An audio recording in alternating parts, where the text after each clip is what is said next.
Hello সবাইকে, good morning. আমি সৌমি, আর আমার চ্যানেলের আরও একটি নতুন ব্লগে আপনাদের সবাইকে স্বাগত। আজ শুক্রবার, আর এখন ঘড়িতে 8টা বাজে। আমি সকালের কাজকর্ম করে চলে এসেছি ঠাকুর ঘরে স্নান সেরে, আর এদিকে বাবুইও স্কুলে চলে গিয়েছে। পুজোটা কমপ্লিট করে নিলাম। আর আজকে হচ্ছে রথযাত্রা, আর সকলকে জানাই রথযাত্রার অনেক অনেক অনেক শুভেচ্ছা।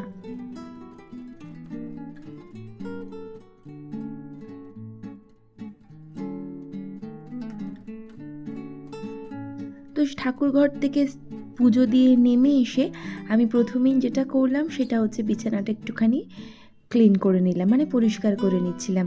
কারণ প্রায় 10-15 দিনের ওপরে হয়ে গিয়েছিল আমার আগের চাদরটা না চেঞ্জ করা হয়নি। আর ইচ্ছা করেই একটু ঢিলেমি করেছিলাম যে একেবারে রথের দিনকে চাদর ফাদর তো সব চেঞ্জ করব, সেই জন্য। তো যাই হোক, ঘরের বিছানাটা সবার আগে তো একটু পরিষ্কার পরিচ্ছন্ন করে নিতেই হয়। সবচেয়ে ভালো লাগে ঘরের বিছানা যখন একদম সুন্দর হয়ে পরিপাটি করা থাকে। বেডশিটটা চেঞ্জ করে দেওয়ার পর আমার এই যে ওয়ার্ড্রোবটা আছে না, এর উপরে আমি একখানা রানার নিয়ে এসেছিলাম, অর্ডার দিয়েছিলাম। রানারটা না ভারী সুন্দর দেখতে হয়েছে, তো সেটা না এখানে আমি পেতে দিলাম। অনেক দিন ধরেই চেঞ্জ করব ভাবছিলাম। আর একটু মেকওভার করেছি আমি আমার পুরো ঘর বাড়িটাতে। বেডরুমে একটুখানি মেকওভার করেছি, আর রান্নাঘরেও একটু করছি, শেয়ার করছি আপনাদের সাথে সেইটুকু। একটু মেকওভার মাঝে মাঝে করলে না ঘর বাড়ি বেশ ভালো লাগে। হ্যাঁ, তবে এটা অবশ্যই যে অনেক টাকা খরচের বিনিময়ে, আমি সে কথা কিন্তু একেবারেই বলতে চাইছি না।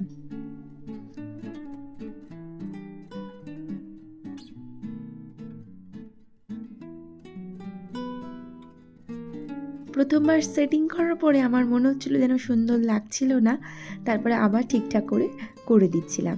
অ্যাকচুয়ালি সব কিছু খুব সুন্দর না হলে না মোটেই ভালো লাগে না। তো এরপরে চলে এলাম রান্নাঘরেও একটুখানি মেকওভার করব, একটুখানি চেঞ্জ করে দিলে ভালো লাগে দেখতে।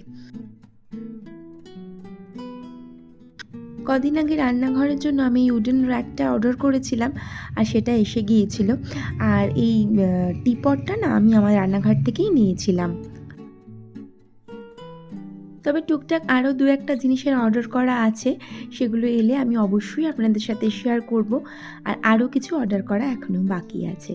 একটু চেঞ্জ করে দিলে না সব কিছু ভালো লাগে দেখতে, রোজ চোখে একরকম হয়ে সয়ে যায় তো, সেই জন্য। আর এই আমার এই লাকি বাম্বু প্ল্যান্টটা আমি রান্নাঘরে নিয়ে এসে সেট করে দিচ্ছিলাম।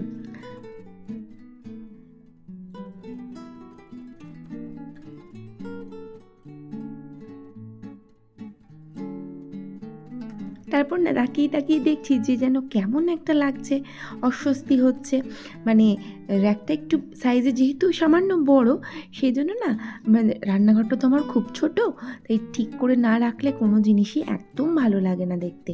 আর ওই দিকে যেভাবে প্রথমে রেখেছিলাম ওইভাবে রাখার ফলে জায়গাটা একটু কম হয়ে যাচ্ছিল, সেই জন্য আমি চেঞ্জ করে দিলাম। আর তারপরে চলে এলাম ডাইনিং টেবিলের কভারটা চেঞ্জ করতে। তবে এটা তো একদমই নতুন নয়, এটা পুরনো, তবে পুরনোটা একটু চেঞ্জ করে দিলাম। সব সময় যে নতুন পাতবো সেটা তো নয়, ডাইনিং টেবিলের সব জিনিসগুলোই পুরনো, তাই আমি পুরনো জিনিস দিয়েই এই জায়গাটারও একটু চেঞ্জ করে দিলাম। আর এদিকে এই লবণের এই জায়গার ওই পেছনের কাভার মানে ক্যাপটা না কিছুতেই আমি খুঁজে পাচ্ছি না। খুঁজে না পেলে না জিনিসটা না মানে বেকার হয়ে যাবে। আর যদি একান্ত খুঁজে না পাই তাহলে একটা অর্ডার করতেই হবে। আর তারপরে আমার এই ধূপদানি বলুন বা মোমবাতি স্ট্যান্ড বলুন, এটা তো আমার ভীষণ প্রিয়, সেই হিমাচল থেকে নিয়ে এসেছিলাম। এটা 2 রকমভাবেই যেহেতু ইউজ করা যায়, তাই আমি এবারে ভাবলাম অনেক দিন মোমবাতিটা ভেতরে দিয়েছি, এবার একটুখানি ধূপটা ইউজ করি। আর এই ধূপগুলো না আমার খুব পছন্দের। তমালকে অনেক দিন ধরেই বলছিলাম, তমাল একটু এই ধূপ এনে দাও, উনি আমার কথা কানেই তুলছিলেন না। আর আমার কথা কানে না তুললে আমার বই গেছে, আমার ফোন আছে, আমার শপিং অ্যাপ আছে, আমি সেখানে অর্ডার করে দিয়েছিলাম। তো জিনিসটা খুব সুন্দর, আর গন্ধটাও না বেশ ভালো লাগছিল। আর বললাম না বাবু স্কুলে গেছে, ওর আসার সময় হয়ে যাচ্ছিল, তমাল ঘুমাচ্ছিল। ও হ্যাঁ, আপনাদেরকে বলাই হয়নি, গতকাল রাত্রে তমাল ওই 2:30টা নাগাদ বাড়ি ঢুকেছে। আরও একটু আগে চলে আসতো, তবে কাউকে একজনকে ড্রপ করা ছিল, সেই জন্য একটু দেরি হয়েছে। তো যাই হোক, তমাল অত রাতে বাড়ি ঢুকেছে না, সারাটা রাত আমি ঘুমাতেই পারিনি। এই জেগে যাচ্ছি, এই আসবে মনে হচ্ছে। আমার সাথে সাথে বাবুইটাও জেগেছিল। সে এক অদ্ভুত পরিস্থিতি। যাই হোক, সারা রাত ঘুমটা না হওয়ার ফলে না শরীরটা বেশ ক্লান্ত আছে। আমার যেন কাজ করার আজকে একদমই ইচ্ছা নেই। কিন্তু ওই যে কাজ না করলে কে করবে, আর ওরা তো আমার ওপরে এই ব্যাপারটাতে ডিপেন্ডেন্ট। তো সেই ক্ষেত্রে আমাকে এইটুকু করতেই হয়। তো আজকে সকালে ভেবেছিলাম, আজ যেহেতু রথযাত্রা, সেই জন্য না ভেবেছিলাম যে আজকে কি বলবো, সকালবেলা লুচি, সাদা আলুর তরকারি আর একটু হালুয়া করব। কিন্তু এতটাই ক্লান্তি লাগছে আমার শরীর জুড়ে, মানে আমি এত ক্লান্ত যে আমার ইচ্ছাই করলো না যে একটু হালুয়া বানাই। কোনো রকমে একটু সাদা আলুর তরকারি আর লুচিটা করে নেব। আর আজকে এডিট করতেও একটু সামান্য এদিক ওদিক ভুল হলেও আমার হতে পারে। আমি এডিট করতে করতে না 70 বার ঘুমিয়েই পড়ছিলাম, এত শরীরে ক্লান্তি আমার। তো যাই হোক, এদিকে ময়দাটা মেখে সাইড করে দিলাম। আর তারপরে না প্রেশার কুকারের মধ্যে তেল দিলাম, আর শুকনো লঙ্কা 5 ফোড়ন দেওয়ার পর একটু নাড়াচাড়া করে লবণ দিয়ে দিলাম। আর তারপরে দিয়ে দিলাম আমি এর মধ্যে জল। ব্যাস, আর কিছু নয়। আজকে প্রেশার কুকারে সিটি দিয়েই এই তরকারিটা করব। কিন্তু যদি মানে শুধুমাত্র ঢাকা চাপা দিয়ে কড়াইয়ের মতন করে রান্না করা হয় না, তাহলে কিন্তু আমার যেন মনে হয় স্বাদটা অনেকটা বেশি হয়। তো ওই যে আর বললাম, 5 ফোড়ন, শুকনো লঙ্কা দিয়ে আলুটা তুলে দেওয়ার পর লবণ আর একটু জল দিয়ে দিলাম। ব্যাস, আর তো কিছু লাগে না। আর নামানোর সময় ঘি আর গোলমরিচ দিলেই হয়ে যাবে।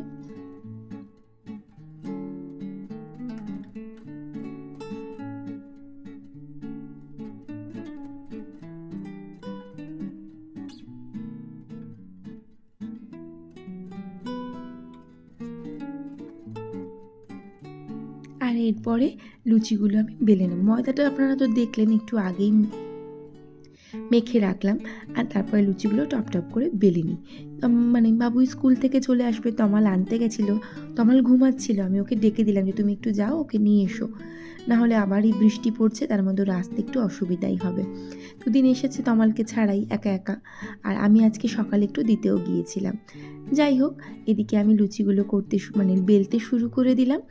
আর বলতে বলতেই না গাড়ির হর্ন পাচ্ছি যে ওনারা এসে পৌঁছেছেন।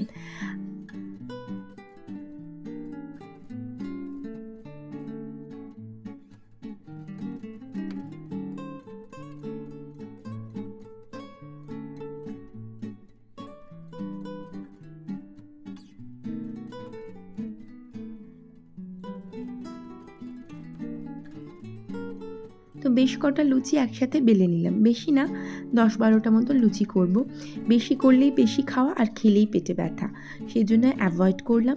অল্প কটা, সবাই অল্প অল্প করে খাবো। তমাল হয়তো 4-5টা খাবে, আমি 2টো খাবো, বাবুই ওরকমই 4-5টা মতন খাবে। তো লুচিগুলো ওই যে বললাম, ফুলকো না হলে মোটেই মন ওঠে না। প্রথম লুচিটা দিলাম, আর সেটা কিন্তু একেবারেই ফুলকো হলো না। কিন্তু কি করব, ফুলকো না হওয়ার জন্য তো আমি আর লুচিটাকে পুড়িয়ে দিতে পারি না। তো যাই হোক, যেরকমই ফুললো। তো তারপরে আবার একটা বেলা লুচি দিয়ে দিলাম। তবে এইটা না আমার মনটা হচ্ছিল এটা ঠিক ফুলবে। তো হ্যাঁ, দেখলাম যে সুন্দর করে টুক করে ফুলে গেছে।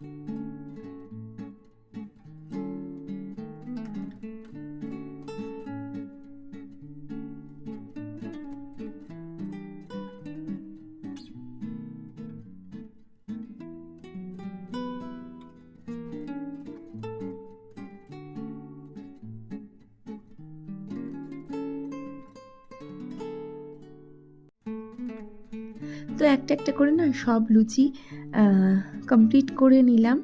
আর লাস্টেরটাও একটু ডিস্টার্ব করছিল। আসলে আমার রথ বলে আজকে তো একদমই নিরামিষ রান্না করব। আর অত রাতে কামাল ফিরে শুয়েছে, আর ওর নাকি খুব জোর খিদে পেয়েছিল, মানে নেমে ফ্লাইট থেকে কোথায় ধাবায় নেমে খেয়েছে। আর সেই জন্য আমি ভাবলাম ঠিক আছে, বাড়ি ফিরে হয়তো আরও খিদে টিদে পেয়ে যাচ্ছে, মানে সারা রাত কিছু খাওয়া হয়েছে কি সেভাবে হয়নি, তো লুচিটাই একদম মাস্ট। আর ও খেতেও ভীষণ ভালোবাসে গরম গরম লুচি। আর আজকে না দুপুরের লাঞ্চে রান্নাটাও আমার খুব সুন্দর করে করার ইচ্ছা ছিল, কিন্তু ওই যে বললাম শরীরটা একদম পারমিট করছে না, ভালোই লাগছে না আমার। তো সেই জন্য একদম হালকা ফুলকা রান্না করব, কিছুই সেরকম করব না। এদিকে আমার আলুর তরকারিটাও হয়ে গিয়েছিল, মানে ঘি ফোড়নটাও হয়ে গিয়েছিল। তমালকে খেতে দিয়ে দিয়েছিলাম, আমিও খেয়ে নিয়েছিলাম, বাবুইয়েরও লুচি খাওয়া হয়ে গিয়েছিল। আর আমি ওকে দুটো মুড়ি দিলাম, ও মুড়ি খেতে খুব ভালোবাসে, একদম আমার মতন। ওর ইচ্ছা ছিল মুড়িটা আমি মেখে দিই, ওই যে হাত দিয়ে আটকে রেখেছি, কারণ বলুন তো ফ্যান চলছে তো মুড়িগুলো উড়ে যাচ্ছে, কন্ট্রোল করতে পারে না, তাই আমাকে বলছিল একটু মেখে দিন প্লিজ। আমি বললাম মেখে খা, পারবো না। তো যাই হোক, ও কোনো রকমে কষ্ট সৃষ্টে একটু মেখে টেকে নিয়ে খেতে শুরু করে দিয়েছিল।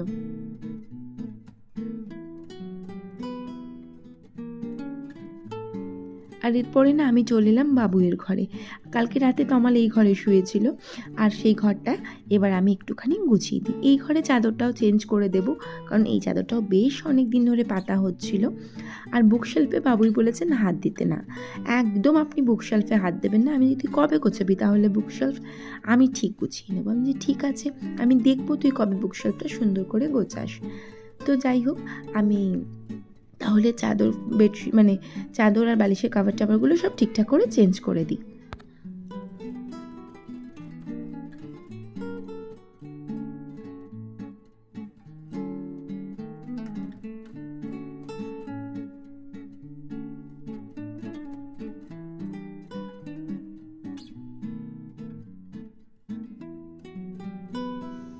তো এই ঘরের বিছানাটাও একেবারে টান টান করে পরিপাটি করে গুছিয়ে দিই, দিয়ে আবার যেতে হবে রান্নাঘরে।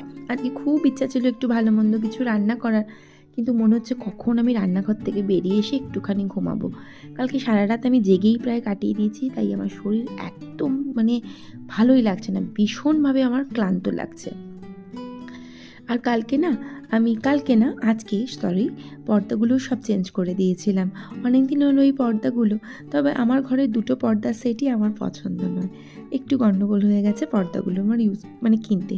প্রথমের ওই ডিপ কালারের পর্দাগুলো তো বহু পুরনো, আর এগুলো রিসেন্ট কিনেছিলাম।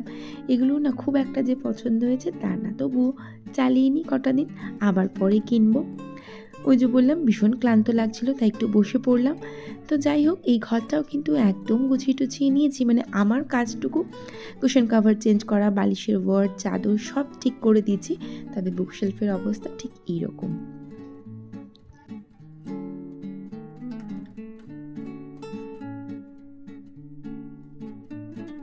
তো সোজা রান্নাঘরে চলে এসে অনেক বাসন পড়েছিল, তো সেই বাসনপত্রগুলো একটু মেজে নিই। সব মানে লুচি করেছি মানে দুজনে তিনজনে আমরা খেয়েছি, প্রেশার কুকার, আটা মাখার থালা, সব সব আবার মুড়ি খেয়েছি বলে আরও এক্সট্রা একটা থালা, আমিও খেয়েছি মুড়ি। তো সেই অত বাসন পড়েছে, সেই বাসন টাসনগুলো একটু মেজে নিই, না হলে তো রান্নাঘরটা ফাঁকা হবে না।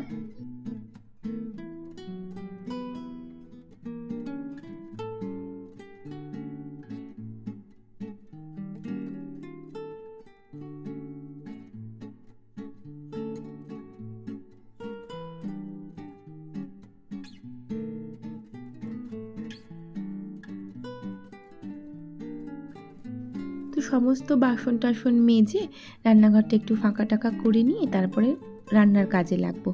আর আজকে না ভেবেছি, অনেক কিছু ভেবেছিলাম, এই রান্না করব ওই রান্না করব, বাট আলটিমেট ভেবেছি আমি ঝিঙে আলু সেদ্ধ করব, আর হচ্ছে মসুর ডাল, আর হচ্ছে ঢ্যাঁড়সের তরকারি, আর কিছুই করব না। মনে হচ্ছে কখন রান্নাটা কমপ্লিট হবে আর আমি কখন গিয়ে শুয়ে পড়ব। তো আনাজটা কেটে নিই, আর দিয়ে তারপরে দেখি রান্নাটা টুকটুক করে করতে থাকি।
প্রথমেই ঝিঙেটা ছাড়িয়ে নিচ্ছিলাম, এটা ভাতের মধ্যে দিয়ে দেব।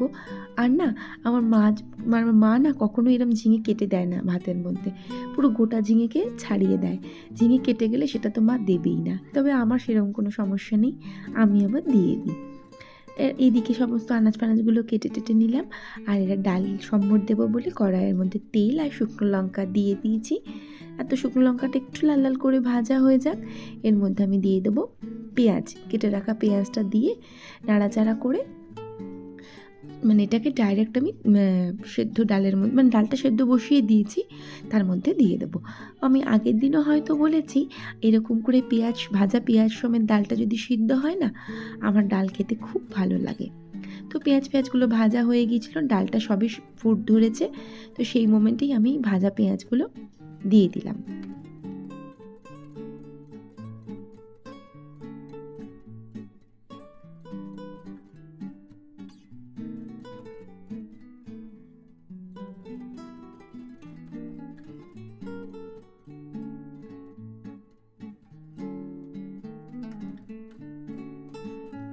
তো ডালটা ওইদিকে ফুটুক, আর এই তেলের মধ্যেই না আমি দিয়ে দিলাম ঢ্যাঁড়সগুলো। তো ঢ্যাঁড়সটা একটু ভাজা হোক, লবণ দিয়ে ঢ্যাঁড়সটা একটু ভেজে নিই, আর পেঁয়াজ আর আলু দিয়ে তো রান্নাটা করে নেব। এটা ভীষণ সিম্পল কিছু, মানে সিম্পল আর হাতি ঘোড়া কিছুই নয়। তো ঢ্যাঁড়সটা ভেজে তুলে নিয়ে ওখানেই আমি দিয়ে দিলাম আলুগুলো, আর দিয়ে দেবো পেঁয়াজটা।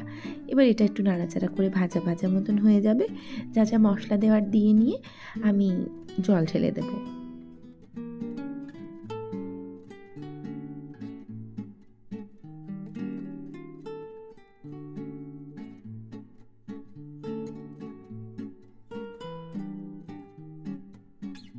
তো জল ঢেলে দেওয়ার পরে না আলুটা সেদ্ধ হয়ে গিয়েছিল, আর আলুটা সেদ্ধ হয়ে যাওয়ার পর আমি সব ঢ্যাঁড়সগুলো দিয়ে দিলাম। রান্না কিন্তু প্রায় হয়েই এসেছে, ভাতটা উপর দিয়ে নিই, তাহলেই তরকারিটা হয়ে যাবে। তাহলে কিন্তু রান্নাবান্নাটা আমার এবেলার মতন কমপ্লিট হয়ে যাবে।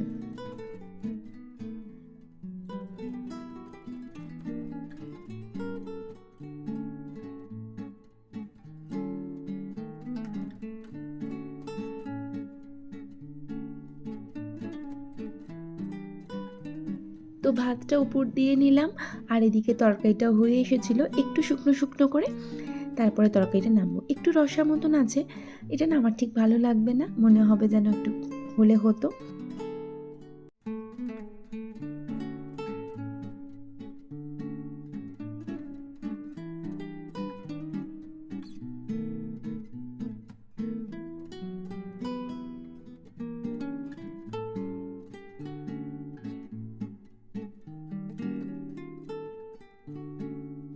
একটু শুকনো করে নেওয়ার পর বললাম না তরকারিটা ঢালবো, তো সেরকম শুকনো হয়ে গিয়েছিল, তাই সব তরকারিটা কড়া থেকে নামিয়ে নিলাম। আর এরপর টুকটাক আরও কিছু বাসন পড়বে, তো যেমন এই কড়াটা সবার আগে, তো সেই বাসন টাসনগুলো সব মেজে নিলাম আরও।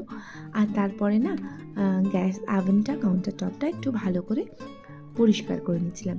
রান্নাঘরটা না আর একটু সুন্দর করে পরিপাটি করে গোছানোর ইচ্ছা আছে, আর যেটা অবশ্যই আমি আপনাদের সাথে শেয়ার করব। দেখি টুকটুক করে জিনিসপত্রগুলো কিনি, আর আপনাদের সাথে সেটা আমি শেয়ার করব। তো রান্নাবান্না হয়ে গিয়েছিল, রান্নাঘর, গ্যাস ওভেন সব পরিষ্কার করে নিয়েছিলাম। আর ওই যে বললাম কিছু বাসন আরও পড়েছিল, সেই বাসন টাসনগুলো সব মেজে নিয়েছিলাম। আর এবার ডাইনিংটা, রান্নাঘরটা আর একবার ভালো করে ঝাঁট দিয়ে নিই, তাহলেই না আমার এবেলার মতন কাজ কমপ্লিট হবে। আর তমাল ঘুম থেকে উঠলে জিজ্ঞাসা করব যে রান্নাঘাটে কি আজকে কোনো রুটির দোকান খোলা আছে, যদি থাকে তাহলে রুটি এনো আজকে। তো ব্লগটা আজকে এখানেই শেষ করলাম। ভালো লাগলে প্লিজ পাশে থেকে যাবেন। ভিডিওটা দেখার জন্য থ্যাংক ইউ সো মাচ। দেখা হচ্ছে নেক্সট ব্লগে। Till then tata.